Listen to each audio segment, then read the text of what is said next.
ललाटम लावण्य द्युति विमल मा भाति तब यद द्वितीयं तन्मन्ये मुकुट घटितं चंद्र शकलम विपर्या सन्या साधु भयमपि संभूय च मिथः सुधाले पस्यूतिः परिणमति राका हिमकरः। अर्थात चंद्र किरण के समान कांति युक्त आपका ललाट देखकर मैं सोचता हूँ कि आपका ललाट आपका मुकुट पर अंकित अर्ध चंद्रमा का दूसरा भाग है, अर्थात अर्ध चंद्रवत आपका ललाट है। ललाट रूपी अर्धचंद्र को एवं किरीट स्थित अर्धचंद्र को उचित प्रकार से अमृत के लेप से जोड़ कर रखें तो पूर्ण चंद्रमा के समान प्रकाशित होगा। चंद्रमा से अमृत का स्राव होता है, उससे मानो दोनों कलाएं जुड़कर पूर्ण चंद्रमा बन गया है। दोनों कलाओं की दोनों नोक एक दूसरे से मिलकर जुड़ गई हैं और बीच का अवकाश अमृत से लिपटकर पूर्णिमा के चंद्रवत चमकने लगा है। ब्रुवौ भुग्ने किंचिद भुवन भय भंग व्यसनिनी त्वदीये नेत्राभ्याम मधुकर रुचिभ्याम घृत गुणम धनुर्मन्ये सव्येत कर ग्रहीतम रतिपते प्रकोष्ठे मुष्टौ च स्थगयति निगूढ़ांतर मुमे। अर्थात हे उमा, आप विश्व के भय को दूर करने वाली हैं। आपके भ्रुवों की त्योरी चढ़ने पर मैं उसको बाएं हाथ में लिए हुए कामदेव के धनुष के समान मानता हूँ, जिसकी प्रत्यंचा भौरों की कांति वाले आपके दोनों नेत्रों से बनी है, जिसका हाथ से पकड़े जाने के कारण मुट्ठी और कलाई के बीच मध्य भाग छिप गया है। भाव यह है कि भगवती विश्व के भय का नाश करने के लिए उद्यत रहती हैं। जिस प्रकार कामदेव का धनुष, उसी प्रकार वह धनुष उसकी त्योरी चढ़ी हुई भौएं ही हैं। काम धनुष की प्रत्यंचा भौरों की है, अथा भौरों की उपमा से दोनों नेत्रों की प्रत्यंचा का भाव है।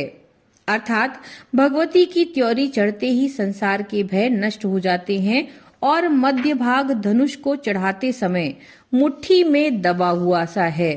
संसार का सबसे बड़ा शत्रु काम है, इसलिए उसके धनुष को मानो भगवती ने स्वयं छीन लिया।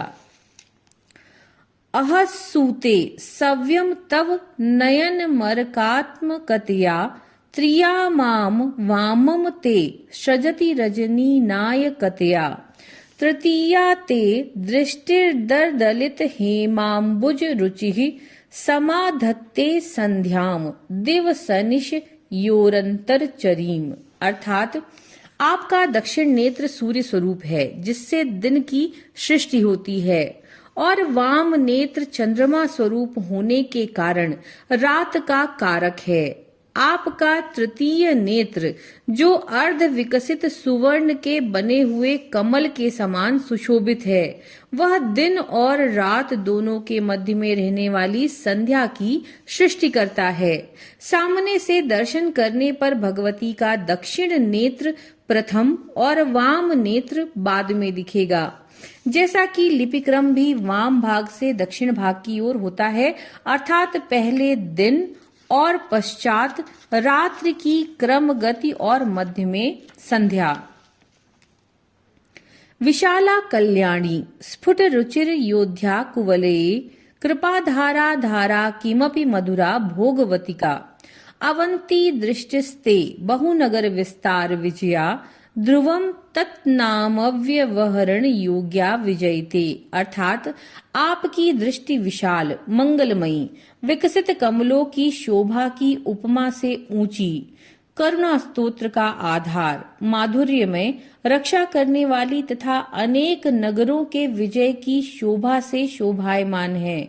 इस विजय के कारण ही उन नगरों के नाम से प्रख्यात तथा निश्चित रूप से सब पर विजय लाभ प्राप्त करती हुई सी प्रतीत होती है।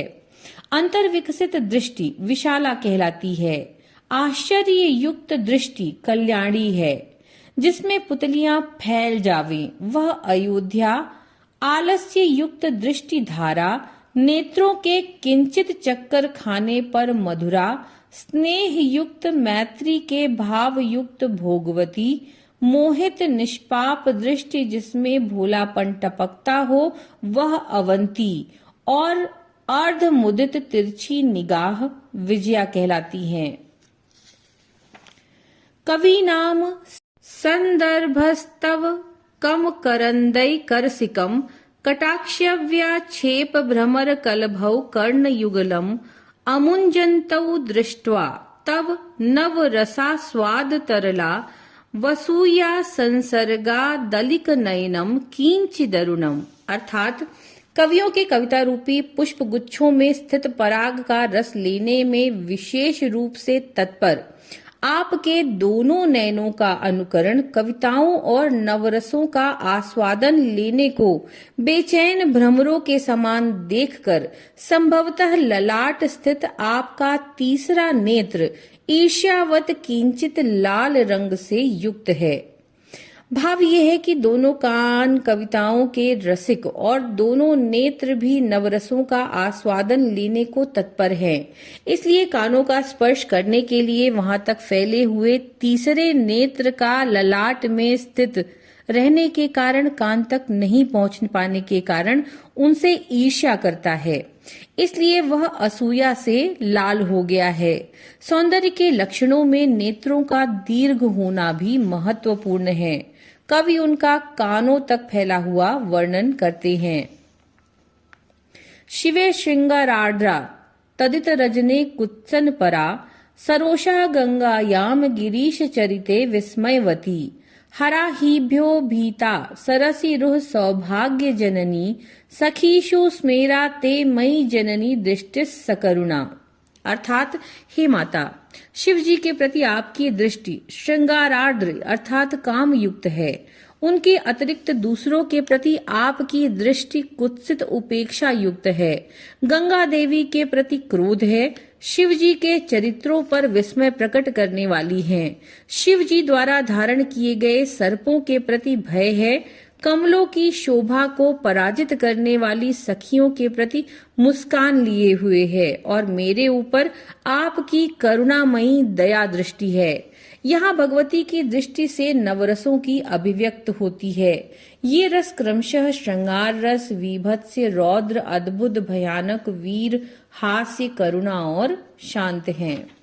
भगवती की स्वाभाविक दृष्टि शांत रसपूर्ण है, जो शांति कला का स्वभाव है।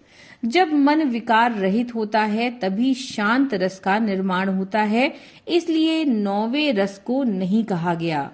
भगवती की दृष्टि नवधा रसपूर्ण है। गते कर्णाभ्यर्णम गरुत इव पक्ष्माणि दधति पुराम भेतुश्चित्त प्रशमर सविद्रा वनफले इमे नेत्रे गोत्राधर पतिकुलोत्त सकलिके तवा कर्णा कृष्ट स्मरशर विलासम कलयतः। अर्थात हे पर्वतराज हिमालय के कुल की पल्लवी, ये आपके बाणों के समान दोनों नेत्र कानों तक पहुंचे हुए हैं और बाण में लगाए गए पंखों के स्थान पर पलक धारण किए हैं। ये दोनों नेत्र ऐसे प्रतीत हो रहे हैं मानो कामदेव के धनुष को कानों तक खींचकर उस धनुष के सामर्थ्य का प्रदर्शन करता हो, ताकि त्रिपुर संहारी शिवजी के मन में जो शांत रस है वह विकृत हो जाए।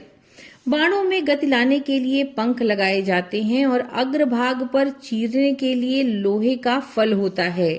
यहाँ पलकें पंख सदृश और कटाक्ष शंकर जी के शांत चित्त को भंग करने वाला फल है। कामदेव के बाणों के प्रहार मनुष्यों के चित्त में क्षोभ उत्पन्न करता है। इसी प्रकार देवी का कटाक्ष शंकर जी के चित्त में क्षोभ उत्पन्न करता है, अर्थात पर ब्रह्म में स्पंदन करता है। इस प्रकार भगवती के दोनों नेत्रों की पूर्ण उपमा कामदेव के बाणों से की गई है।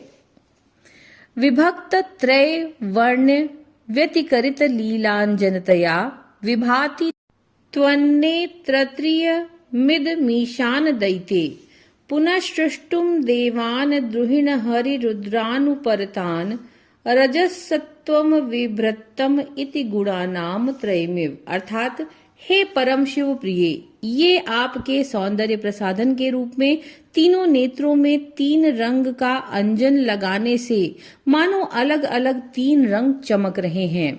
आपके तीनों नेत्र ऐसे लगते हैं मानो आपने सत्व, रज और तम इन तीनों गुणों को धारण किया हो, जिससे महाप्रलय काल में आप में लय हो जाने से ब्रह्मा, विष्णु और रुद्र की पुनः सृष्टि कर सके।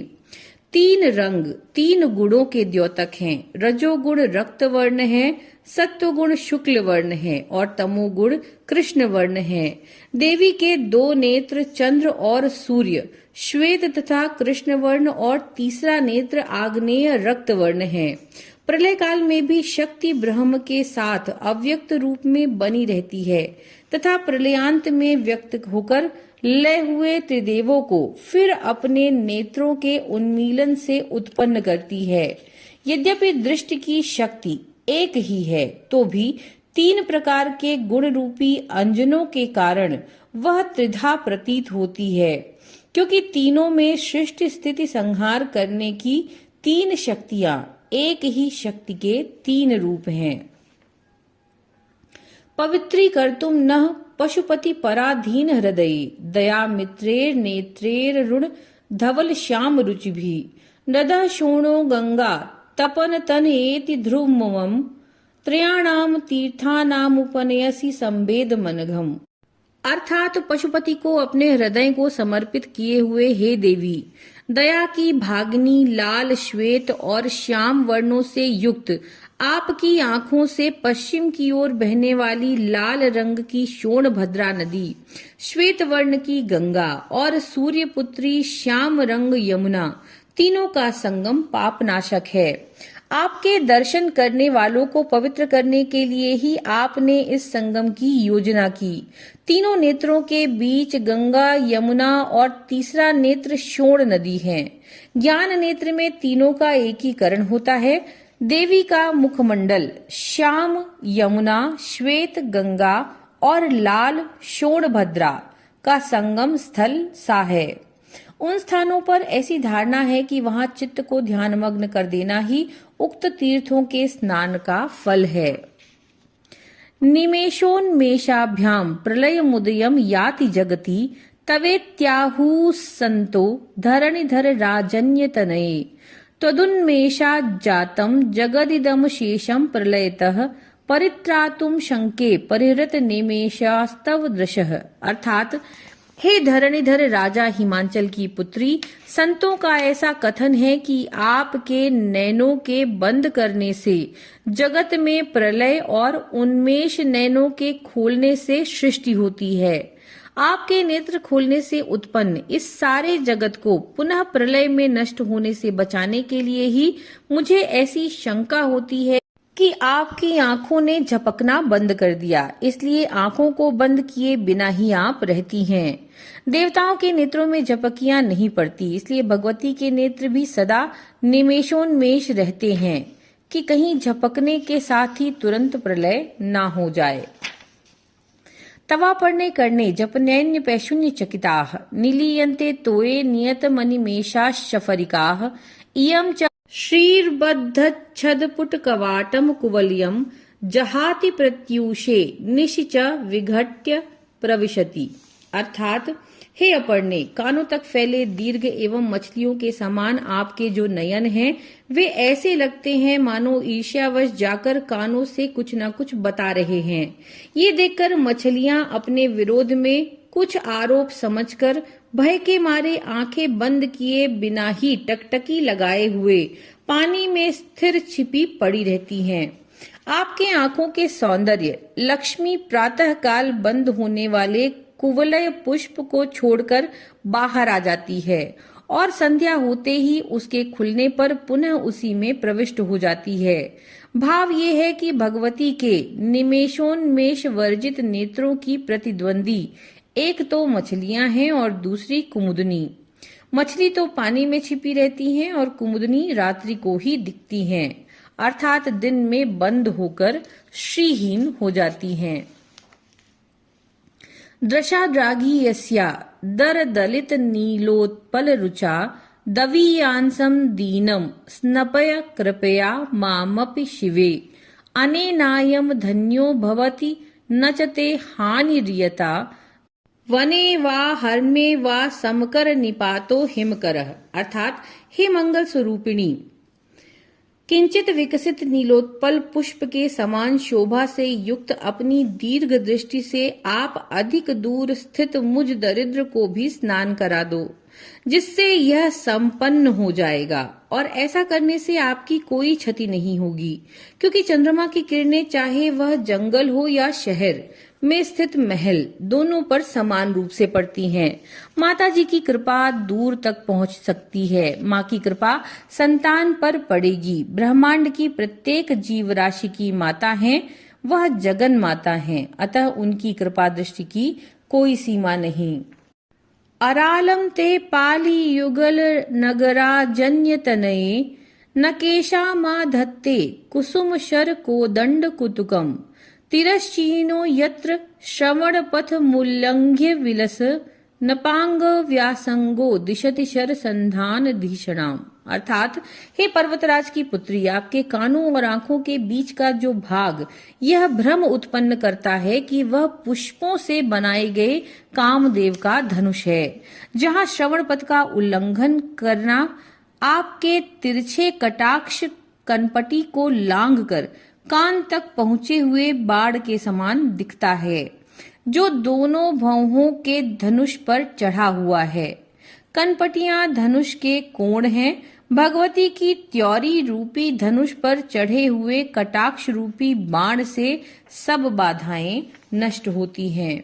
स्फुरत गंडा भोग प्रतिफलित ताटंग युगलम चतुश्चक्रम मन्ये तब मुखमिदम मन्मथरथम यमारुह्य दुह्यत्य वनिरथ मर्केन्दु चरणम महावीरो मारह प्रथम पतये सज्जितवे। अर्थात आपके चमकते हुए कपोलों पर प्रतिबिंबित दोनों कर्ण फूलों से सुशोभित आपके मुख को मैं कामदेव के 4 पहियों वाला रथ मानता हूँ।